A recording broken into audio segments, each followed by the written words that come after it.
The 0-1 Skins face a tough revenge game versus the Rams this Sunday. Will moves on special teams be enough to eke out the first win of the season? We'll tell you right now on the Hogsty.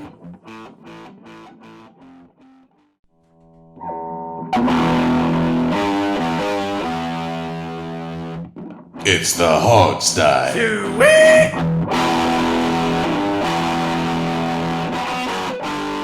All right, hello Hogsty Nation, and welcome to our preview of the Rams game. A lot of big roster moves that happened this week so far with injuries to Duke Iheanacho, and we've released 4-year veteran kicker Kai Forbath from the team. We've got a tough fight versus the Rams and Nick Foles coming up next, though, and let's just dive right into that. I've got Robbie with us today. Hey, how's it going, Robbie? Great, Alex. How you guys doing? Doing great. And, of course, Steve is here as well. I'm fine. Never misses an episode. Yeah, I try. Yeah, I'm just excited that we have a Hogsty Nation. I didn't realize we were a nation yet. It's a small nation. We just had it all carpeted. Yeah, we're like maybe the Liechtenstein of sports nations, perhaps. Yeah, there we go. I'll take that, though. Really quick, I want to give a shout-out to a regular one that we all know from the Insider. No one from Tampa. I hope you are feeling better. He had to go to the ER today, but here's to him. I hope he gets better. But, guys, let's talk right about this off the bat. We went out and asked people for their thoughts as to what could happen on the what the Skins need to do this weekend to win. Mm-hmm. And Steve, what did people respond with?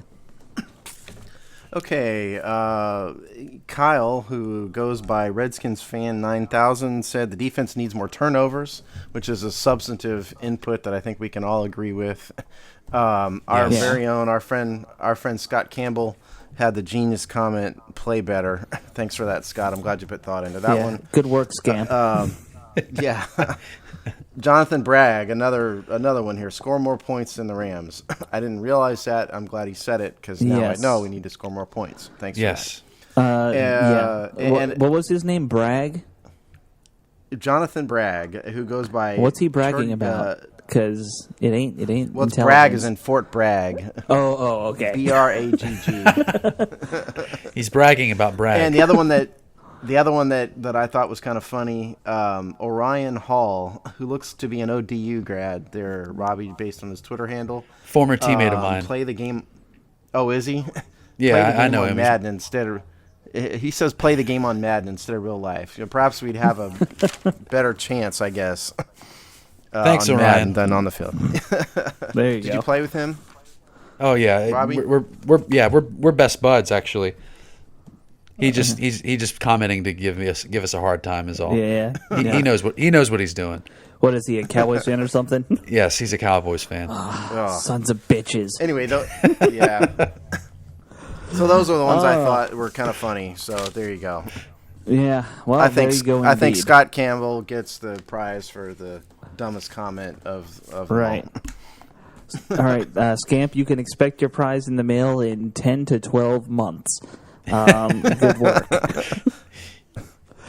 Okay, well, what do you guys want to go through first? Injuries, or should we go through some of these roster moves that the Redskins have made really quickly? I didn't have that on the list, but we probably should talk. All right, roster moves? Do roster moves first, yeah. Okay, well, obviously there's two big ones. One is it sounds like we're going to be moving Crowder to kick returner or punt returner. He's going to be getting some playing time in there. Punt returner, yeah. You know, I'm happy for that. I don't know about if you guys have anything to really say about that. I think we all want to see more Crowder. So yes. Well, I guess, we haven't really seen him do it a whole heck of a lot. I hope it works. Yeah. I'm glad they're experimenting. Yeah. I can't say I'm just, I can't live without Jamison Crowder at punt return necessarily. I hope it works. Hope he does well. Yeah. What can you say? Yeah, I mean, but we need to see what this guy's got, So I think that's a good way to do it. Yep. But the big story, of course, and, I'm still a little upset about this, but we've lost the Cobra. Yeah. We will no longer be sweeping the leg. Kai Forbath is no more.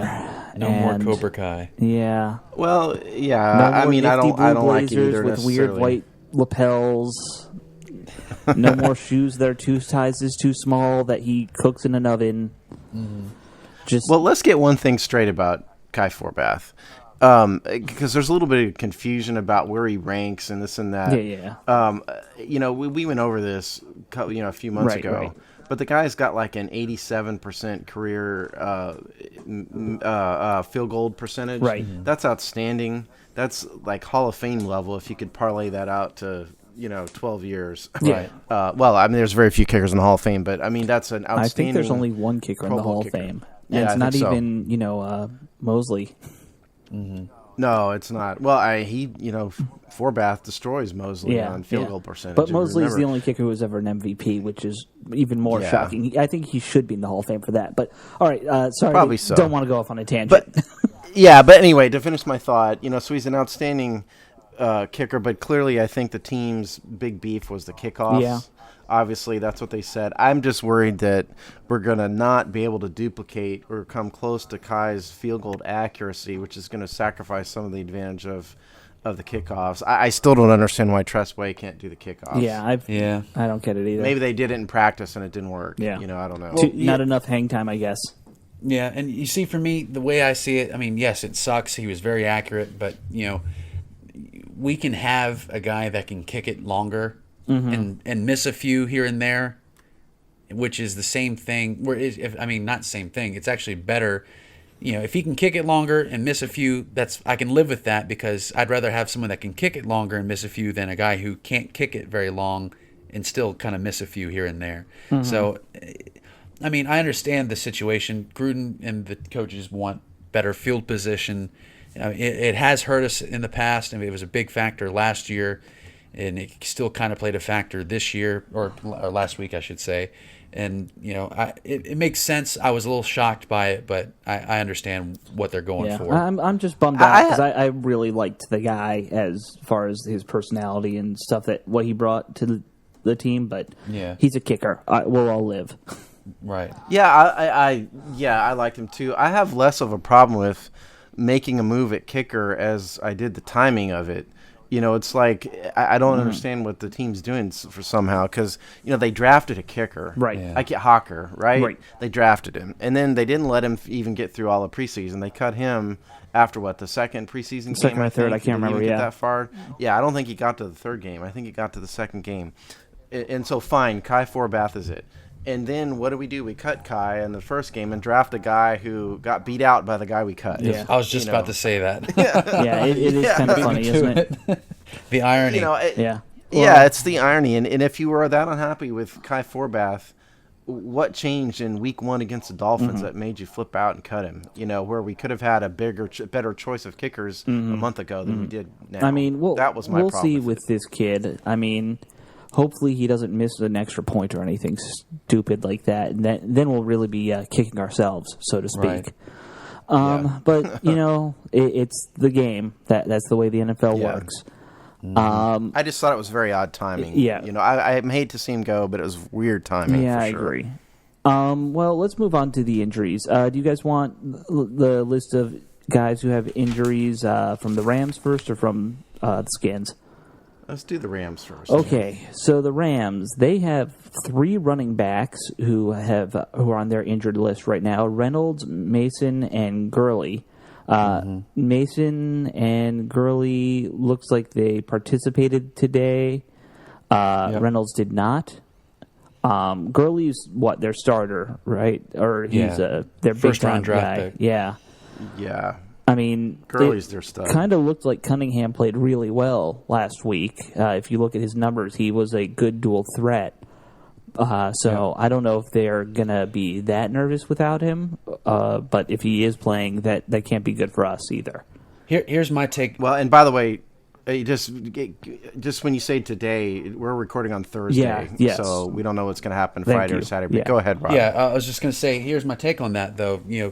Jeff Fisher's been saying Gurley has a chance of playing on Sunday. He's been full go the past couple days. I really doubt that he actually will play. I think they want to rest him and make sure he's good to go. I don't think they'd really risk hurting it worse by putting him out there just to play us. I think he's just blowing smoke to make us prepare more and scheme more for that instead of just preparing for what they'll actually put out on Sunday. Okay. Are you saying that he doesn't think they're that worried about the Redskins? That they don't need all the bullets in their gun? Yeah, Jeff. I mean, look what he did last year. Jeff Fisher is a troll for the Redskins. He has a complete disdain for the Redskins and just loves doing whatever he can to troll us. I mean, he's got Greg Williams in there too, who has a obvious grudge against them as well. So it makes sense. Is anybody else terrified about what Greg Williams' defense is going to do to our quarterback? Yeah. Let's get to that. I don't mean to skip ahead. We'll get to that. Sorry. Really quickly, the other names on the Rams injury list: Sims, defensive end, cornerback Johnson, and linebacker Bates. That's not our Bates, who's also a linebacker. They have their own linebacker Bates. And the only one of those who is listed as not having practiced on Thursday is Sims.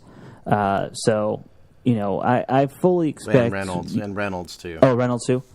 Yeah, I thought I mentioned that in the beginning. Anyway, I fully expect those lists are going to change going into the game, just like ours will. But let's get into ours, because it's a much longer list. Obviously, I mentioned at the top... We're the Redskins. Dookie Inacho, who was looking great for us. Of course, now he's injured and done for the season. And that is just another one of those things that it is what makes a Redskins fan just shake his head at this team. Crazy. Every time we think we have somebody who can do anything, they get hurt. Yep. It's a brutal sport. It is, but we just seem snake bit worse than most teams, I feel like. True. I was surprised that Iheanacho got put on the full season IR. I mean, we haven't used that half season come back at week 7 or whatever it is, and he had a broken wrist basically, and they surgically set it. I think is what happened. So I thought it was a little odd that maybe it's worse than we realize. Right. Yeah. Well, the other big names on our list, Deshaun Jackson, of course. He's out for, 2 to 4 weeks, it sounds like, with a hamstring issue. Yeah. Justin Rogers has a foot issue. I don't remember if they said how long that's going to keep him out. I think it's looking like just probably this week. It doesn't seem to be that bad, but it's going to be enough to lose him for the week. Yeah. Spate, the same thing. He's probably not going to play this week. Which I don't know. I don't really remember him standing out all that much last week. So no, he was all on special teams. Yeah. We got. Well, I remember after he got hurt, I think he came back into the game after that hit. Too, I think he did. I thought he did. Yeah. And now he's undergoing the concussion protocol. Yeah. Yep. So there are a couple guys who are listed as injured, but they have been participation. Hall, Lichtensteiger, Trent Williams, Jackson Jeffcoat, and unfortunately, Jordan Reed apparently got hurt somehow. I guess he walked into a door or slipped on a banana peel or saw his own ghost. No, what happened is that the shadow. sun rose in the east. Oh, okay. Oh, yes, that's it. That's what does it. He's like a vampire. So Jordan Reed the sun came up, and so Jordan Reed got hurt. Yep. Tom Compton, he was limited today on Thursday. And Terrence Knighton, I think he did practice a little today, but he supposedly has a rib injury. The only time he ever has a rib injury to me is when he goes to Chili's and eats 2 racks of ribs. Yeah, I was going to make a spare rib joke in there, but you beat me to it. Yeah, baby back, baby back, baby back, baby back. He's a large man. He dwarfs everybody else on the football field. Well, and I quickly fell in love with him just because he went to my alma mater, but he's a big boy. Mm-hmm.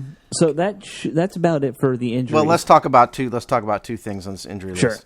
Trent Williams and his bulky ankle doesn't excite me very much. No. And then the idea of Jordan, the coaching staff during the presser today said that Reed's, I think it was during the presser, said that Reed's quad injury was, quote, minor. I don't know if anybody believes that. I Yeah. don't. Because nothing with this guy is minor. No. Nope. I mean, seriously. No. Yeah. You know, his history is that minor stuff keeps him out for half a season. Yeah. You know. Yeah. So let's hope not. But Trent Williams and his ankle is what concerned me most, because he's had the ankle injury dating back to last season, and we played one game, and he's right back on the injury list again. Yeah. I'm Yeah. wondering if he needs to be playing his whole season with some kind of special brace on that ankle. I don't Yeah.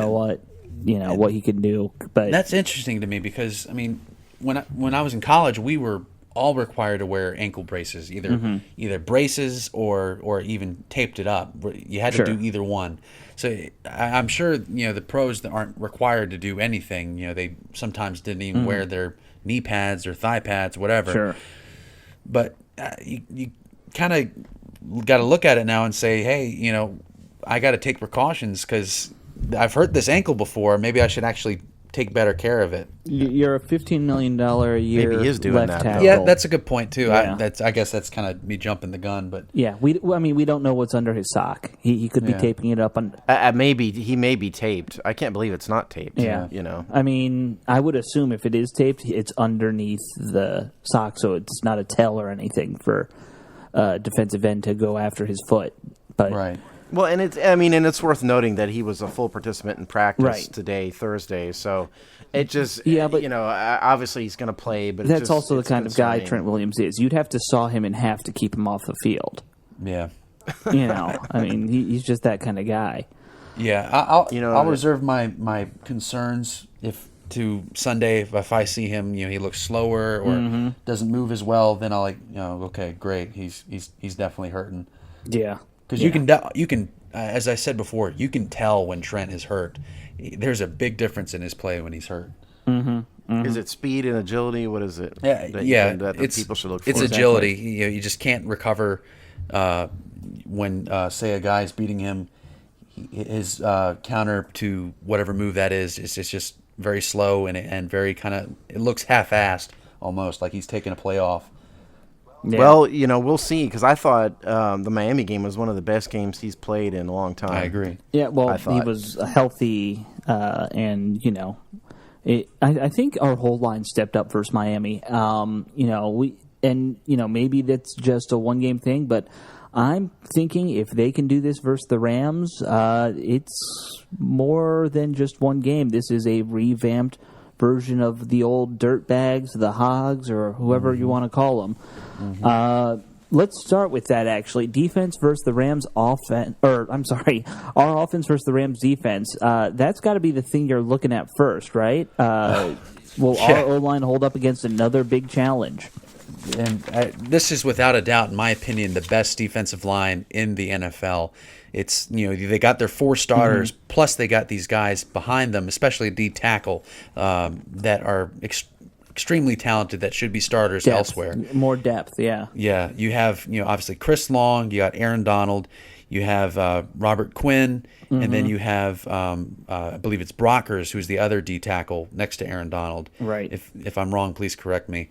But behind them is Nick Fairley, who was the other D tackle that was dominant right next to Sue back when they're in Detroit. So I mean, That's incredible that they've got Fairley on the bench in the rotation. I know It's just unbelievable. It's unbelievable. So it without a doubt is the best defensive line, the most talented, the most deep. So really, in my opinion, I'm terrified. We did really well against Sioux and Wake, which is great, but that's one game. I want to see it more consistently before I really, dampen my concerns. You know what I mean? Yeah, I agree completely. I think this is another level of good compared to Miami. Does everybody realize that this defensive line sacked Russell Wilson 6 times last week? Yeah. That's not this an is easy the thing to do 2-time either. defending NFC champion Seattle Seahawks, who have pushed Marshawn Lynch to be the best running back in the league. Right. And they sacked Russell Wilson 6 times, Yeah. who's a mobile quarterback. Yeah, The Magic probably, Man. That ought to arguably the terrify- best mobile yeah. quarterback in the NFL at this point. Yes. I mean, Yeah, yes. maybe you could make an argument for Newton just because he's more physical, but Wilson's got the elusiveness. That's I don't know if he's ever been sacked 6 times before in his career. I don't doubt know, that. but that's Yeah. just. I think it's terrifying. Here- I'm with you, Robbie. I think this is a really scary matchup. Now, Here, the one Sorry. thing, Robbie and I, we were talking a little bit before the show. The secondary, as impressive as the D-line is, the secondary is much more pedestrian for the Yeah. Rams. So if we're able to get the ball out quickly to our, to Pierre Garçon and maybe Grant can get some real playing time in there, maybe then we have a shot. Well, if you combine what is sure to be a challenging defensive front four, they play 4-3, don't they, Robbie? Yes, they do. Yeah, if you combine the challenge with the 4-3 and the lack of Deshaun Jackson, I think what the fans need to look out for are a whole bunch of short routes, a whole bunch of quick throws, maybe bubble screens to the outside. I don't think we're going to see a heck of a lot of take the top off the defense. Like our friend Mark Bullock always talks about, the four vertical concept. Yeah. I can't imagine we're going to see a heck of a lot of four verts against this defense. Yeah, there's no way we can drop back against them because they have the push up front and they have the speed rushers on the side to just obliterate that. Here's another claim that I have, though. People will probably disagree with me, but other than J.J. Watt, the person that I think that can really give him a run for his money is the best defensive lineman. They're both the same type of players. Yes, Watt is technically a D end, but in a 3-4, he's very much like a D tackle in the 4-3. So I'd almost say that Aaron Donald is just as talented as J.J. Watt and could very much be the best defensive lineman in the NFL, or at least D tackle. You watch him on tape, he's so fast. He's faster than J.J. Watt off the ball. He's very technical. He gets people, gets their hands off of him, and he's very relentless in his pass rush. It's amazing to me. I loved him in the draft last year. I was begging that we somehow were able to get him, but we weren't high enough in that one. Does he primarily line up over the left or our left or our right side? He'll be on our right side. So he'll be going versus Moses. So we've got another, Moses and Scherf have got their hands full again. Yeah, it's going to be great. Well, I mean, I got to ask you, Robbie, since we're talking about this, because we on the Hogs side gave Morgan Moses a pretty good evaluation. Yeah. There was some, I did see some criticism of his pass blocking technique out there and some of the beat writers. What'd you think of that? Yeah, I agree with what they were saying. He was doing well, but there were times where you could tell he was reverting back to his bad technique. There was one in where he especially almost gave up a sack on Kirk, but Kirk was able to get the ball off before Cameron Wake got to him. He kind of doing his lean over, playing too high, no knee bend. What he really needs to work on in his pass sets is working a punch on the guy. If he can get a solid punch on the pass rusher, he can knock him off track. Because he's letting the guys get into him, and then he's just putting his body on him as they kind of work that loop to get around him to the quarterback. And he's trying to use his size, isn't he? Yeah. He uses he's using his body instead of his feet. If he uses his feet better, works a better punch, it would be a much better, more consistent pass set. So I'm pretty sure Callahan's been working on him with that. The thing I'm more worried about, though, is Brandon Sheriff's footwork against Aaron Donald, because Aaron Donald's so fast off the ball, so quick and agile in making his pass rush moves. Sheriff needs to.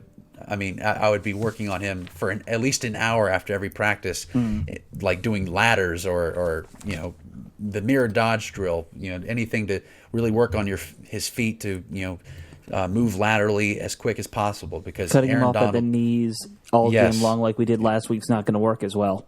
No, you have to have quick feet against Aaron Donald, or he'll pick you apart.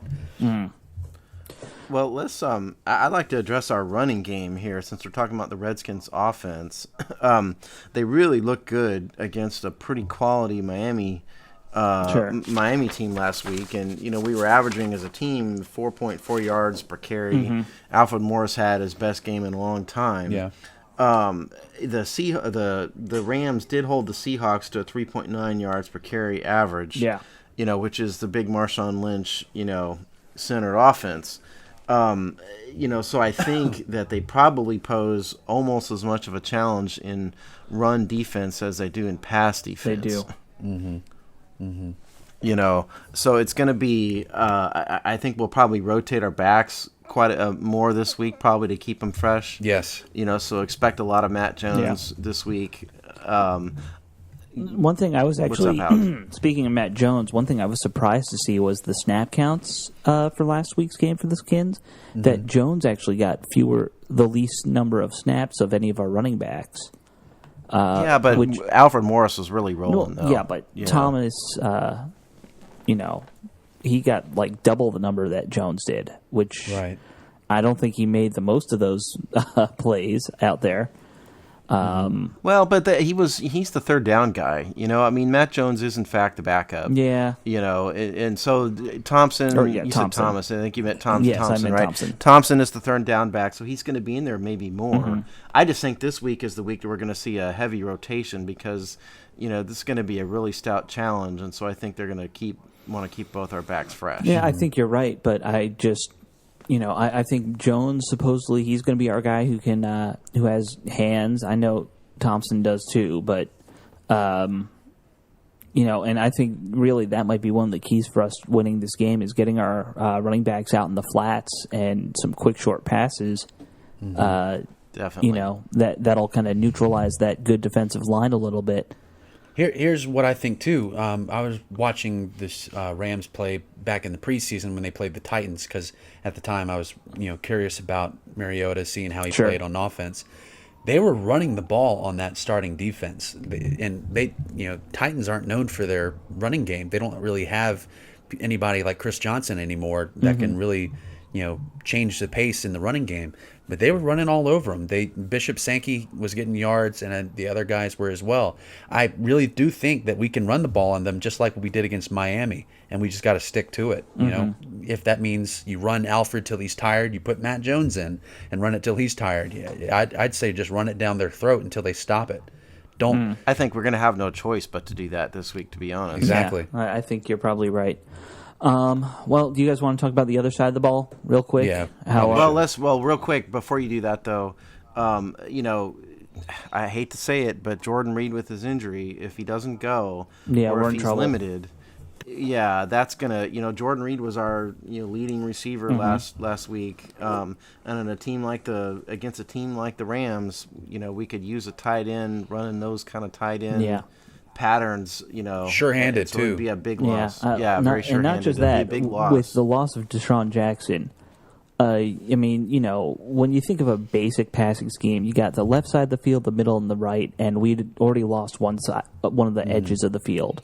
Now we've kind of lost our guy who should be in the middle the most, our tight end, and that really limits our whole passing scheme right there. If we're just down to Garcon. And that's not a knock on Garcon, but they'll just roll coverage his way every time. Yeah, and there's two things we lose with Jordan Reed if he's not in there. That is our third down option. He's our go-to target on third down. And then we also lose our red zone target. Right. Obviously, the fade route last week, he's always been our great target for the red zone. He's very versatile. We flex him out at wide out, or you'd run a little across the middle type thing with him in the red zone. So he's a very reliable target, and without having him on third down and red zone, that's a clutch receiver that's not out there. I mean, I guess the only person out there after him that's, I guess, close to being clutch is Garcon. But, he's not that same type of receiver as Jordan Reed is. No. Well, and we're talking about Reed like he's for sure going to be out. But I just, and the injury truly was listed as minor, but I think we all are skeptical whenever we see Jordan Reed in a lower extremity injury. That just spells bad. Yeah. Hopefully it is minor. Hopefully he does play because I don't know how our passing game would work without him at this point. I think we got away with it last year when we had two good wide receivers at least, but, we're suddenly... Our injury list just keeps racking up. Yeah. All right, so on the defense, I'll be honest, this worries me a little more. I was just reading before we started about how well the Rams' young offensive linemen were doing last week versus the great Seattle defense. And it sounds like they found 2 quality starters in the draft. Yeah, they're stout. They got Marshawn Lynch to tote the rock. I mean, he didn't really have like outstanding stats for last week, but he's still he's a threat and has to be accounted for. I'm not too worried about their offense. I feel they do have a very dangerous weapon in Tavon Austin. You have to really make sure you keep an eye on him when he's out there, because they could do anything with him. Run those quick jet sweeps or quick screens, reverses. They're going to do anything they can with him. And then, later on, obviously, we'll talk about special teams. Right. But it goes without saying that he is a dangerous weapon in special teams, and we go without saying are pretty bad at special teams. Yeah.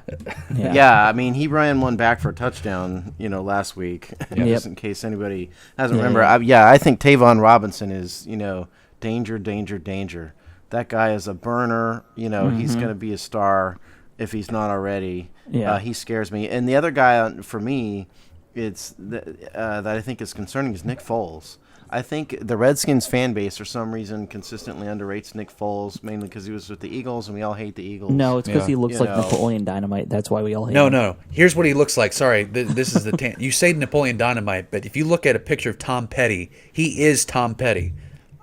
Okay, I can see that. A young Tom Petty, I can totally see Don't that. throw around here no more.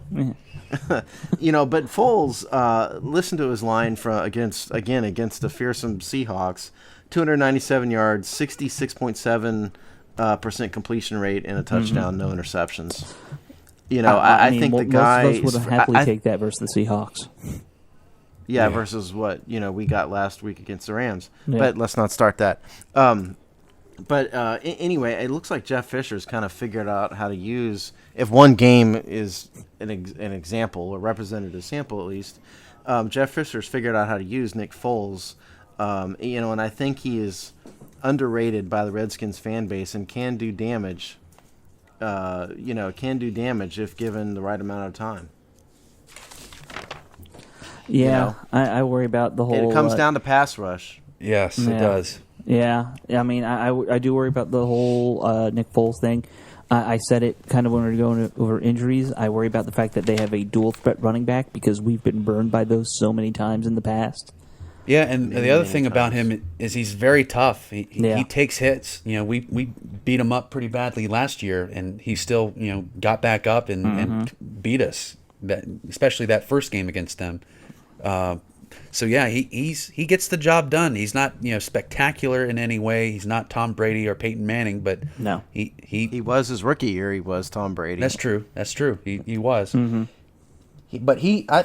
think he's the quarterback though that kind of can lift the Rams to the next level. Everybody kind of hated on him. They had all this talent on both sides, but they never had a quarterback. They had Sam Bradford who always got hurt. Yeah. So now they are a legitimate contender, I think. So it's going to be scary.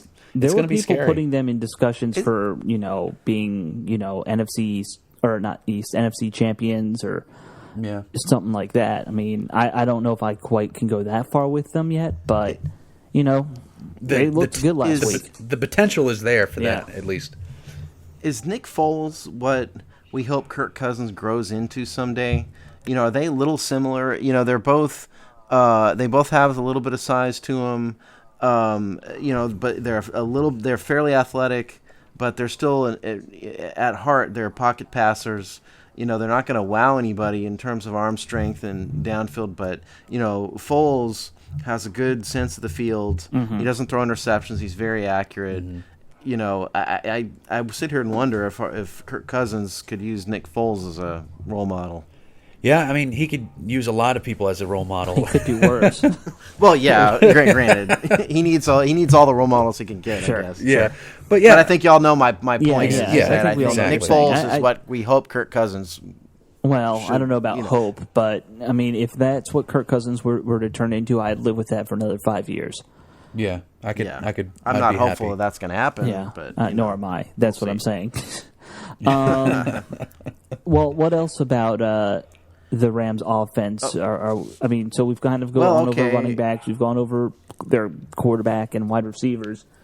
Anything else you guys want Look, to touch I mean, on? they put up a whole lot of points. You know, Against people Seattle. need to be aware. Yeah, against Seattle, they put up 34 points against Yeah. the Seattle Seahawks, and 7 of those was from the punt return. So they really put up 27 points against Seattle. Now, that was which is dangerous. Was that at home though? Yes, it was. It was Okay. at home.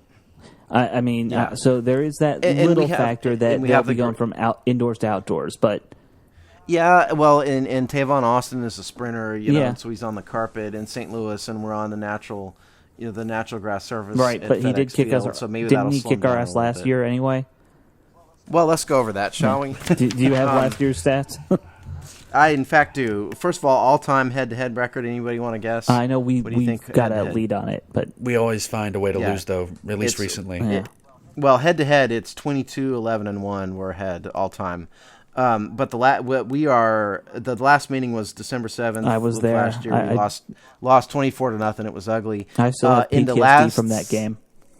Thanks, Josh Morgan. In the last 7 games, dating back to 2006, we are 2-5 Ugh. against the St. Louis Rams.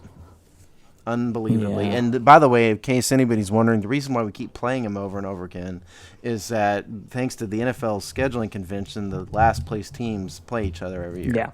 And since we're the last place team every year and they have been too, Mm-hmm. we've continually played the Rams. That's why. So the Rams have our number, man. Yeah. I mean, they figured out how to beat us every year, and they humiliated us last Mm-hmm. year.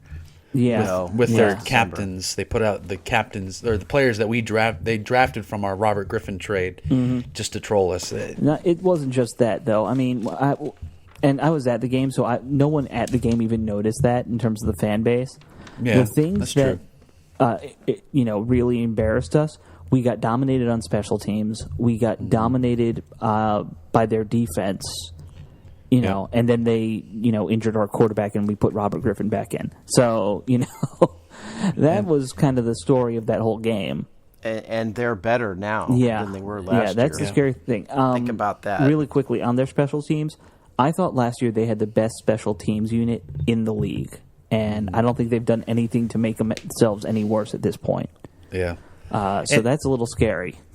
And the other key factor, too, when we mentioned him earlier, Greg Williams is going to have a hell of a scheme drawn up for this game. He's going to do everything he can to just completely kick the shit out of us. Yeah. And I wish I wasn't so pessimistic about this game, but I feel this is really going to be a complete ass kicking.